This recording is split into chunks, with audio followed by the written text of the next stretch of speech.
All right, well, good morning, everyone. We're continuing on with our study of Hosea. It's been a very interesting study so far. These minor prophets are, I can honestly say, places I spend a lot of my time when we're reading the Bible and studying the Bible. These kind of almost get glossed over, going to other places that may be a little easier to read or a little fewer names to have to manage, place names but they're very important because they show the history of God's people and the parallels that it makes to us and to our world. And so everything's in the Bible for a reason, and God put them there, and so they're valuable in many ways. I'm gonna start out by asking the question: what does it take to have a good relationship? What kind of qualities go into building a strong relationship? I thought about it a little bit, and I thought these kind of things. I'm sure there's a lot more, but you have to be present in that relationship. You can't. You got to be invested in it. You have to listen to the other party in the relationship. You have to have empathy for them and where they're coming from, and try to understand. You have to constantly be in communication with one another, and there has to be a commitment to really honestly try in every situation. And you have to be honest at the same time. Those are some of the things that when I think about what builds a good relationship, whether it be a marriage or dating or family in general, all those things are very important pieces to maintaining a relationship. We see so many today that just fall to pieces so quickly, and it's because they don't come in equally yoked, or they think it's all about them, not about the other person. And if you don't put the other person first, you're going to fail. If you're not openly communicating, have empathy, and all those other ideas, is it going to fail? Um, so how do relationships end on the other side of it? Again, neglect. You're neglecting the relationship. You've other things that you're doing, and you're not spending time growing that relationship or maintaining it. Relationships take effort and commitment. And so we're going to talk about God's people and basically the consequences of not keeping that kind of relationship with God, of making it be one side where God is the only one making any effort and the people are not. So the first question, what's the role of a prophet? What did God send the prophets for? Generally, the idea of a prophet is to bring warning and to bring correction, to get you back on a path, almost like trail markers on your journey. Do I take a left fork or a right fork? Here's the prophet saying, this is the right fork. This is where you should be going. Why are you about to head down this one? It's to give warning, to kind of keep you going down the path that you need to go on. So we see all the prophets we've been studying, and that's basically been their role. However they presented it, they were trying to keep people on the right path. All right. Hosea was a pretty mild as far as how his approach. He wasn't as confrontational. I think Shane mentioned that a couple weeks ago, that he was a little more, tried to be a little more positive, a little more encouraging. But still, his message was the same. He was sounding the alarm to the people that God was fed up, that he was coming, and there were going to be consequences. He was going to destroy them if they continued on their path. He talked about their false religion, and these are things that come out through the couple of chapters before we get to our main text. He talked about Israel's false religion. They were worshiping idols. Basically, they were putting up idols on land that was dedicated to God. They were relying on themselves as far as protection. They built up walls around their cities, and they built up huge armies, but that was what they were relying on. They weren't relying on God to protect them, to lead them where they needed to go. The people went through all the motions. They cried out to him, but in reality, they were rebelling against him because they were not following him. They were following themselves. Again, they worshiped a calf idol, which we've talked about, with the worship of Baal and everything. And they built many, many altars where they worshipped, but they weren't worshiping God at those altars. They were worshiping these other false gods that they had created themselves. They selected kings without asking God who he wanted to lead them. So God's will was not taken into consideration as they selected their leaders. And when they had trouble, they didn't turn to God for help. They turned to their neighbors, pagan nations that did not follow God, did not understand who he was, and so they were influenced by that and became more like those other nations because they did it. Israel put their trust in walled cities and for their defense, like I've said, instead of trusting God. So for these reasons, Hosea tells them, God is about to bring judgment on you, on the people.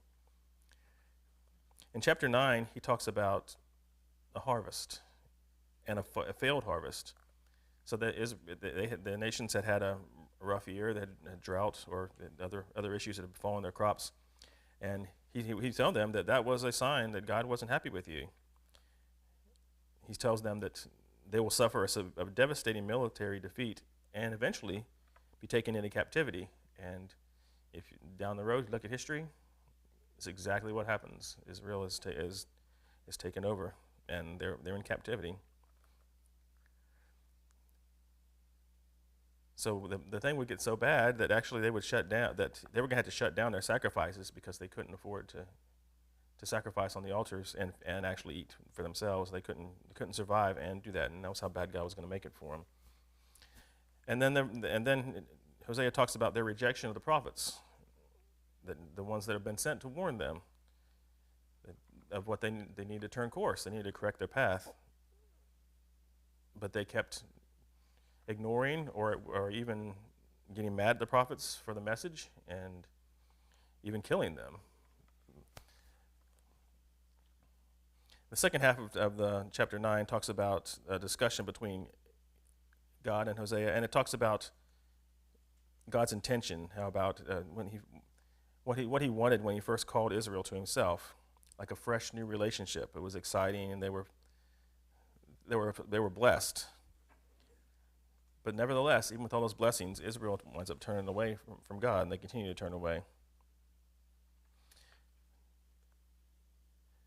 So over time, even though God had built this really strong foundation for them and given them everything they'd ever need, as long as he trusted in them, they still just kept drifting away, and going to their own means for everything.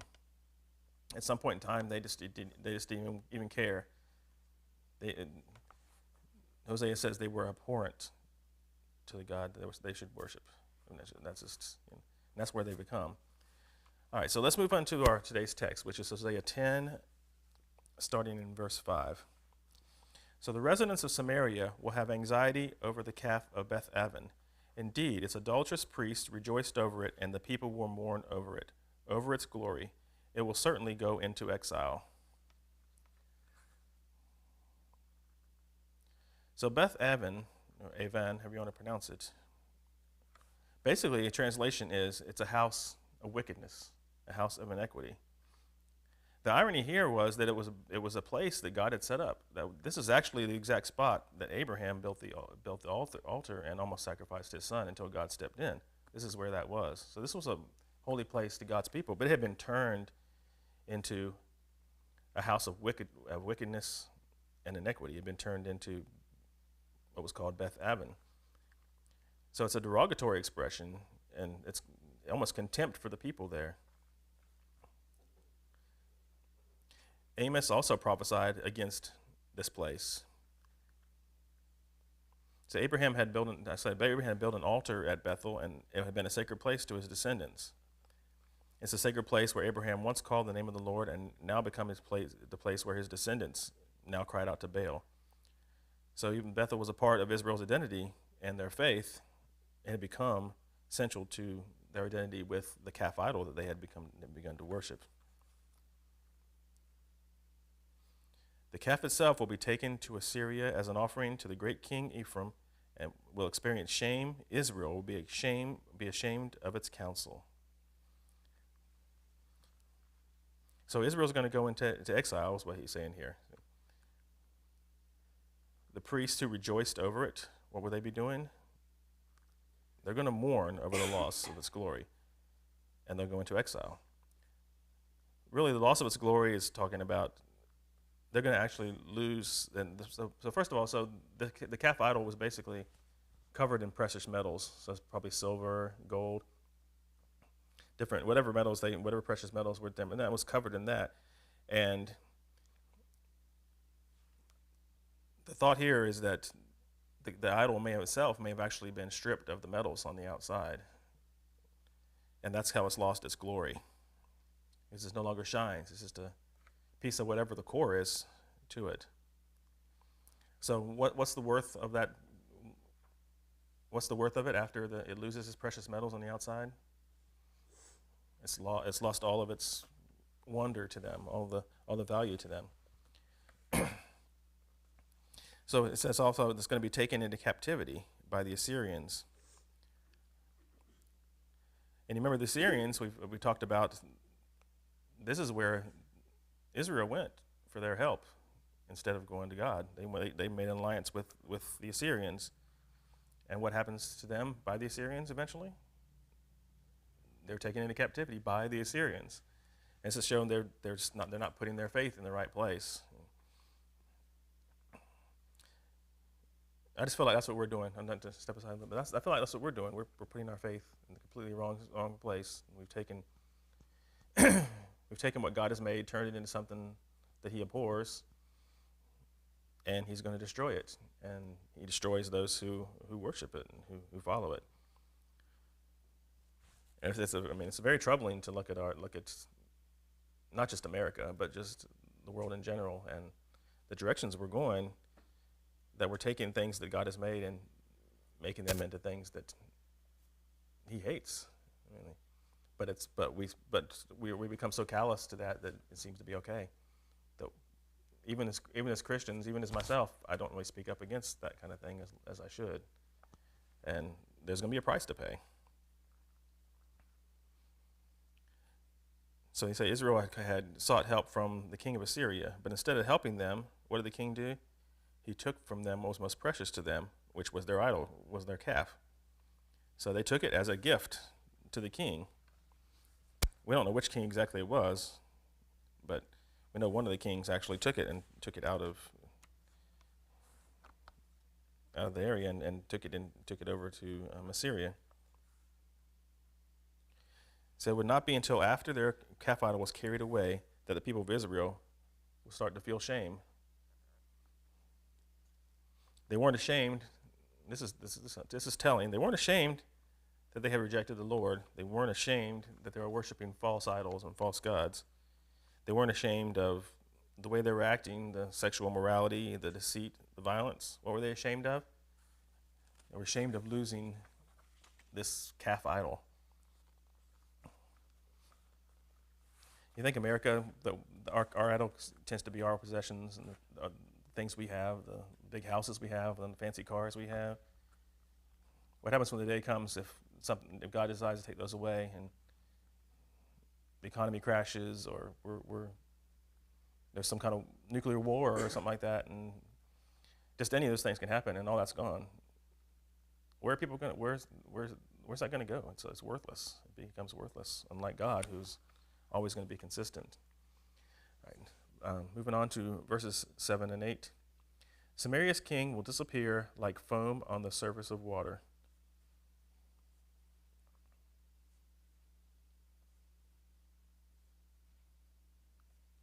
What happens if you put a twig in a river?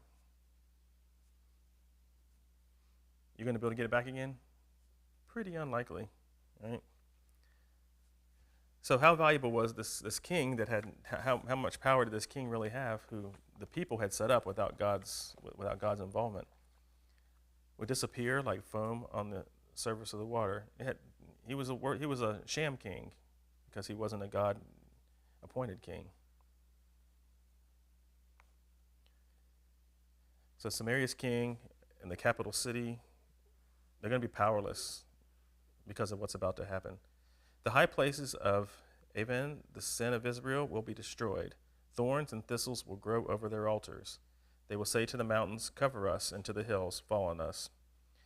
So there are consequences for which is what Hosea has been talking about. There are consequences for the foolishness and thinking they could choose their own path, could choose their own king without consulting the Lord. Who was the actual leader of Israel? Who was the actual leader of Judah? It's God. It's not any king. God never intended there to even be kings. Remember they had a king because the people demanded, we need a king. They'd see other countries and other nations had these kings they could look up to and would rule them, and they wanted one for themselves. And God said, you don't need one of these. But if you want one, we're going to give you one. But you're going to see down the road it wasn't the best decision you made. And God tells them that even at the time. So there were consequences to their foolishness. Their hope for security was in this man, this mortal who had no real power. So Hosea says they're going to suffer the consequences for the folly of putting these kings up there that weren't God appointed. And we see even history in 722 BC, what happened to Israel's king? He was taken into Assyrian captivity, just like it was prophesied.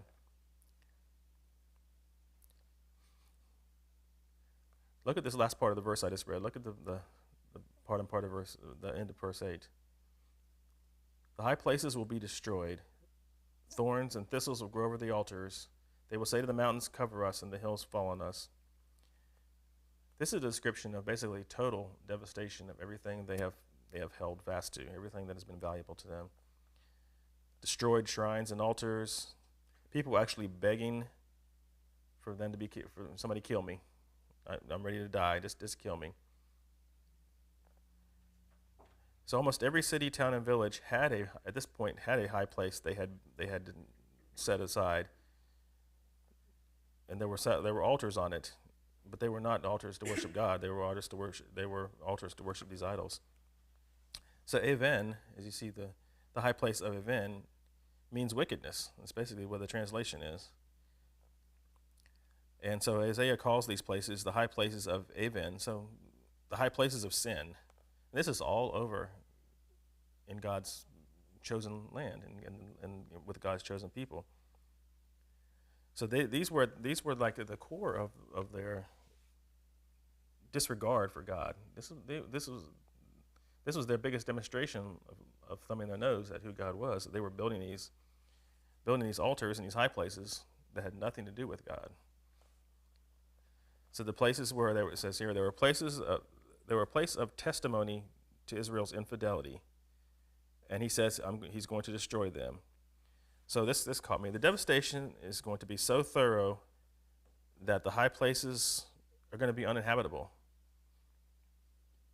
Thorns are going to grow over it. Nothing's going to grow there except for thorns. People are going to be so miserable. Again, they're going to cry out to the mountains and hills to open up and swallow them, basically, to a big earthquake to destroy them, for rocks to fall on them off the mountains, so that they could end their suffering and shame. This is what's going to happen. This is what Hosea is telling them. This is how bad it's going to be for you because of your sin. Do you see around you the places where people put religious practices for their security ahead of the God who they supposedly worship? I think pretty obviously we do. I immediately think back to the Catholic Church and other denominations as well, who it's all about the rituals. It's all about you must do this, you must do that, you must do that. And that's where they get the security from. I've done this. I've said my Hail Marys today when I slipped up.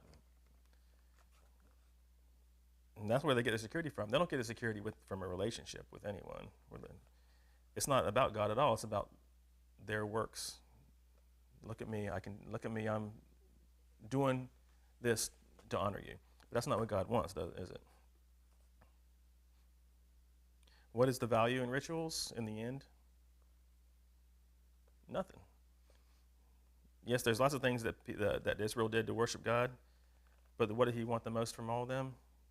Their hearts, and them to love him and to listen to him and to follow him. Wasn't it somewhere, might have been Hosea earlier, but where God said, I'm done with your rituals because it's not what it's supposed to be. Yeah, I think we studied that earlier. Yeah. Yeah.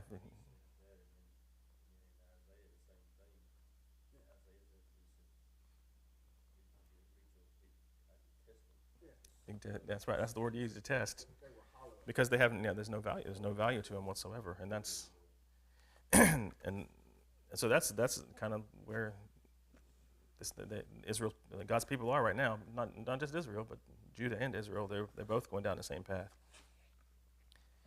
All right, so let's move on to verses 9 and 10 here. Israel, you have sinned since the days of Gibeah.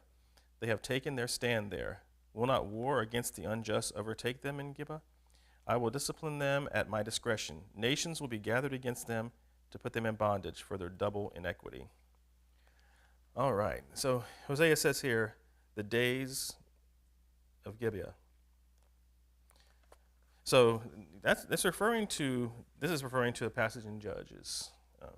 I'm going to go back and I'm actually going to read this. It's a little, not real long, but it's a little long.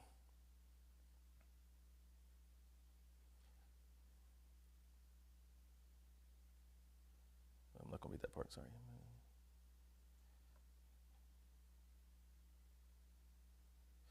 All right, so I'm going to start in Judges 19, verse 10. But the man was unwilling to spend the night. So he had been staying with his family, and they've been convincing him over and over again, stay another night, stay another night. It's too dark now, you can't go. The weather's bad, you can't go. Keep staying, keep staying. It's really cool because it's like Hosea and his wife, because he went there for the woman. Right, yes, he went there for the woman. That's correct. A great parallel. Yeah, you're right. That was part of the beginning where I was going to skip on past it because it's a long passage. But you're right, yeah. So the man was unwilling to spend the night at this point. He finally just said, I've been here long enough, I need to go. He got up, departed, and arrived opposite Jebus, which is Jerusalem. The man had his 2 saddled donkeys and his concubine with him. When they were near Jebus and the day was almost gone, the servant said to his master, please, why not let us stop at this Jebusite city and spend the night here? But his master replied to him, we will not stop at a foreign city where there are no Israelites. Let's move on to Gibeah. Come on, he said, let's try to reach one of these places and spend the night in Gibeah or Ramah. So they continued on their journey, and the sun set as they neared Gibeah in Benjamin. They stopped to go in and spend the night in Gibeah. The Levite went in and sat down in the city square, but no one took them into their home to spend the night. In the evening, an old man came in from his work in the field. He was from the hill country of Ephraim, but he was residing in Gibeah where the people were Benjamites.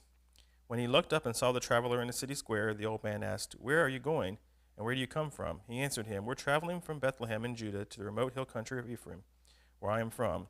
I went to Bethlehem in Judah, and now I'm going to the house of the Lord. No one has taken me into his home, although there is straw and feed for the donkeys, and I have bread and wine for me, my concubine, and the servant with us. There is nothing we lack. So he's traveling. He's just trying to find a safe place to stay, because a place where fellow believers, basically. He didn't want to stay at a place where there were no Israelites. There were none of his people. So he moved on to that place, further on. So he says, welcome. I'll take care of everything you need. Only don't spend the night in the square. So he brought them to his house and fed the donkeys. Then they washed their feet and ate and drank. While they were enjoying themselves, all of a sudden, wicked men of the city surrounded the house and beat on the door. They said to the old man who was the owner of the house, bring out the man who came with your house so that we can have sex with him. The owner of the house went out and said to them, please don't do this evil, my brothers. After all, this man has come into my house. Don't commit this horrible outrage. Here, let me bring out my virgin daughter and the man's concubine now. Abuse them and do whatever you want, but don't commit this outrageous thing against this man. But the men would not listen to him, so the men seized the concubine and took her outside. They raped her and abused her all night until morning. At daybreak they let her go. Early that morning the woman made her way back, and as it was getting light, she collapsed at the doorway of the man's house where her master was. When her master got up in the morning, opened the doors of the house, and went out to leave on his journey, there was the woman, his concubine, collapsed near the doorway of the house with her hands on the threshold. Get up, he told her, let's go. But there was no response. So the man put her on her donkey and set out for home. When he entered his house, he picked up a knife, took hold of his concubine, cut her into 12 pieces limb by limb, and then sent her throughout the territory of Israel. Everyone who saw it said, nothing like this has ever happened or has been seen since the days of the Israelites came out of the land of Egypt until now. Think it over, discuss it, and speak up. What a chilling story. what a horrible story. I mean, so in Hosea, when he says, Israel, you have sinned since the days of Gibeah. How bad was that, the actions of the Benjamites in that? Can you think of much worse things to do? First of all, let's rape this man. So like male raping male, basically. If not that, then we're gonna use this woman so badly that she dies because of it. So this is where he's saying, see how bad you have been?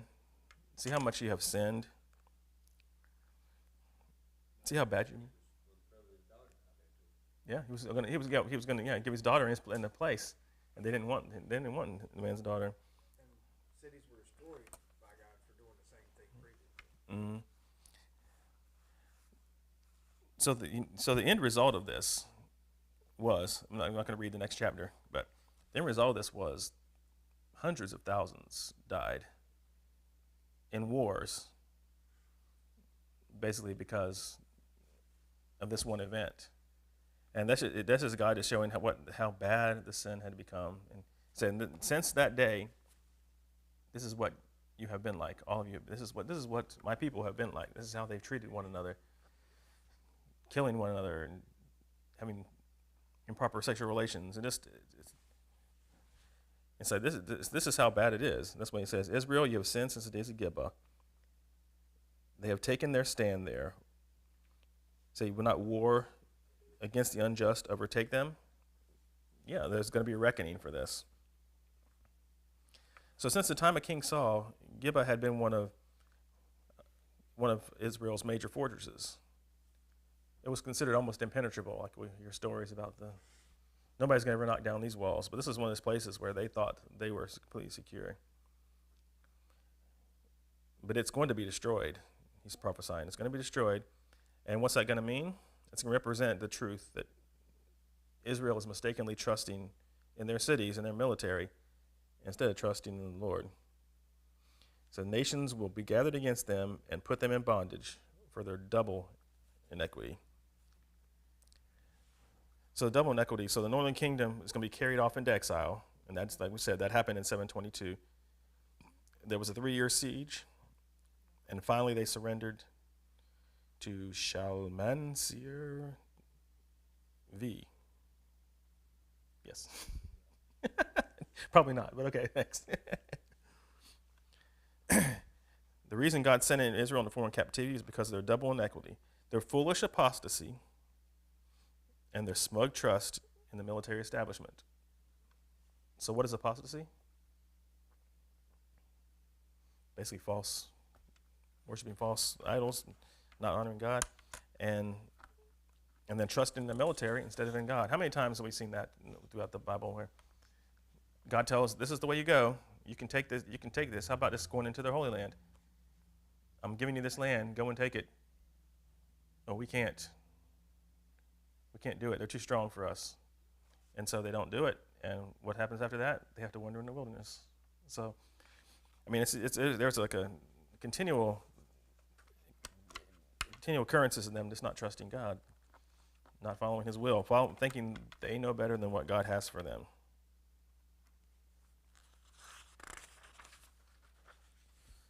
All right. I got to move along here. I'm sorry. All right, let's go to verse 11.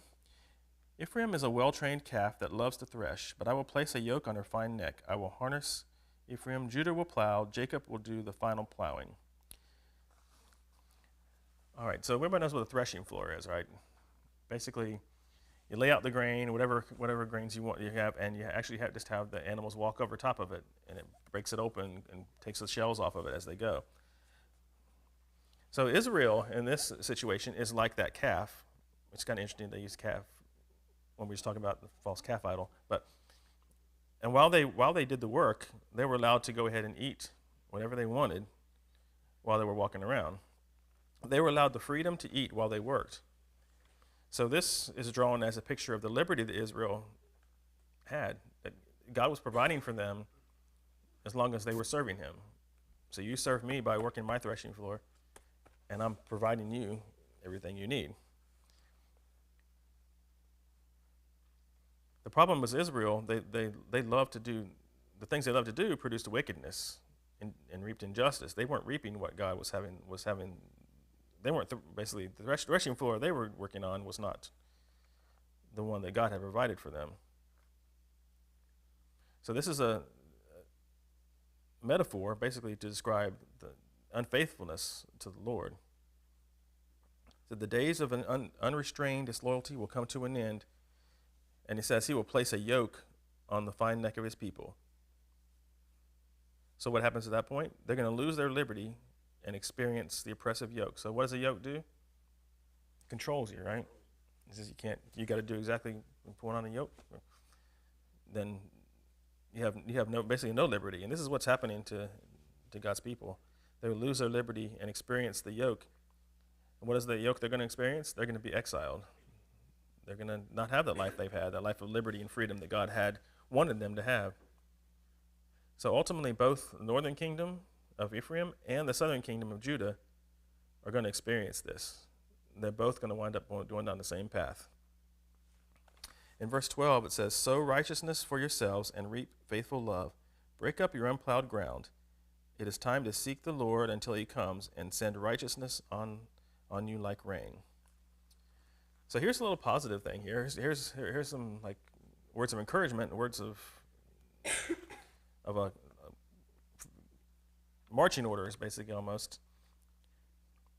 He's saying to them, sow righteousness, reap faithful love. Faithful love is the covenant that God established with them. So he wants them to fulfill their covenant that he made with his people. This is all tied to the consequence of reaping what you sow. We've all heard that phrase, you reap what you sow. Breaking up the unplowed ground means what? They need to renounce the way they had been and start afresh, like going to a new field. What happens if you farm the same land too many times, the same crop? All the nutrients are pulled out and things that you need for it to be healthy are gone. So if you move to a new field, all of a sudden you have access to all the nutrients that were missing from the field that's been overworked. To seek the Lord means that they need to be completely devoted to him and forsake all their false gods. It also meant they need to look to him for their provision once again, instead of depending on themselves or the foreign powers. It says, if my people will do this, then he will send his righteousness on them like the rain. We sing a couple of songs that talk about righteousness falling like rain, blessings like rain. God promises them all they have to do is trust him, rely on him, live under his righteousness, not anything else, not their own, and he would save them from their enemies and renew the blessings upon them. Because this is what he always wanted for them. This is, again, we're seeing God over and over again. It's here's your opportunity. Take it. Here's your opportunity. Take it. Don't do this. Turn back to me, and I will bless you. I mean, God is such a forgiving God and such a God of 100th chances, not even second chances, God of multiple chances. Verse 13 and 14, you have plowed wickedness and reaped injustice. You have eaten the fruit of lies because you have trusted in your own way and in your large number of soldiers. The roar of battle will rise against your people, and all your fortifications will be demolished in a day of war. Like Shalman's destruction of Beth Arbel, mothers will be dashed to pieces along with their children. So here he's continuing to talk about the farming metaphor. You have plowed wickedness and reaped injustice. So what is sowing righteousness? It's following God's path and living that out. But if you plow wickedness, what are you going to get? You're going to reap injustice. Things are going to happen that are not good for you and not good for anyone else around you.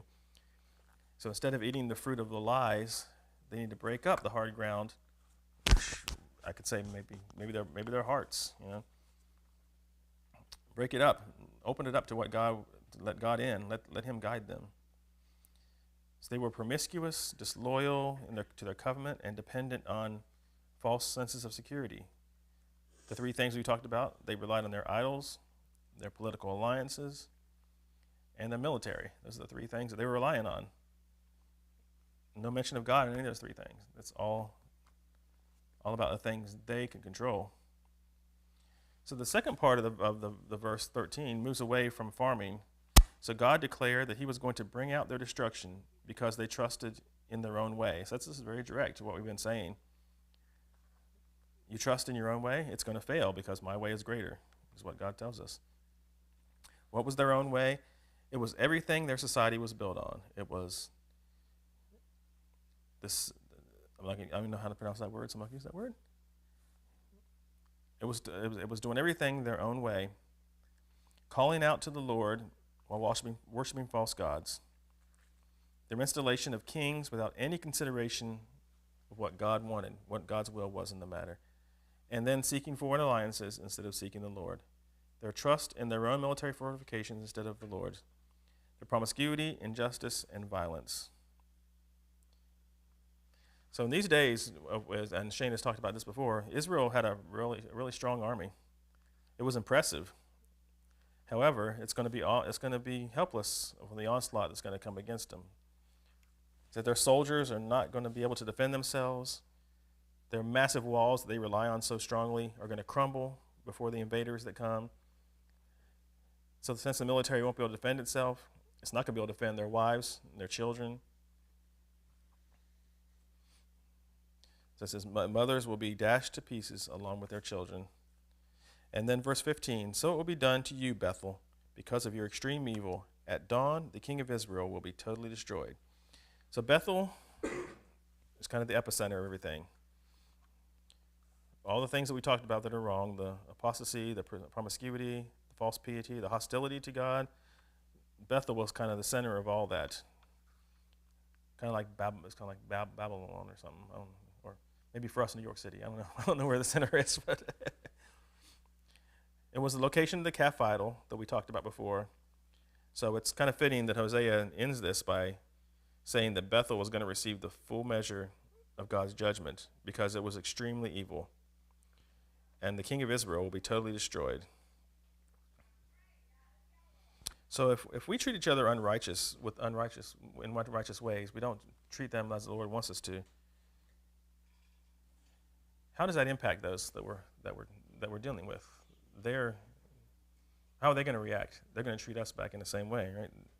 I mean, being unjust breeds unjust, for lack of how I'm trying to say it. But if you do bad to me, more than likely somebody's going to do bad to you. It may be me, it may be somebody else. But when you treat each other with love, hopefully people will turn around and will treat you with love as well. And if that continues, then righteousness comes back into our lives. So Hosea, we're going to have one more week of this, but of his warnings. Hosea is trying really hard to let them understand who their strength comes from. It doesn't come from the military. It doesn't come from idols. It doesn't come from foreign powers that they make alliances with. It comes from him. And because they refuse to understand that and refuse to turn back to that, this is what is prophesied is going to happen to them. And we do see that it does happen. All right, I know we're out of time, so we'll wrap this up this morning. Anybody have any last comments? Verse 11 was my favorite one by far because pretty much God saying, you had just one job to do. Do it, and everything will be provided for you. You will be fine. I will take care of you, but you didn't, so now it's going to be a lot more difficult for you because of that, and you earned every bit. And we did it to ourselves. That's right. Mm-hmm. And we do that. We do it to ourselves as well. All the struggles we have, in a big picture sense, it's because we're not trusting God. Even some personal problems that we have in the micro things, we give it to God. God's going to take care of it much better than we ever could ourselves. All right, anything else? Hey, Alan, would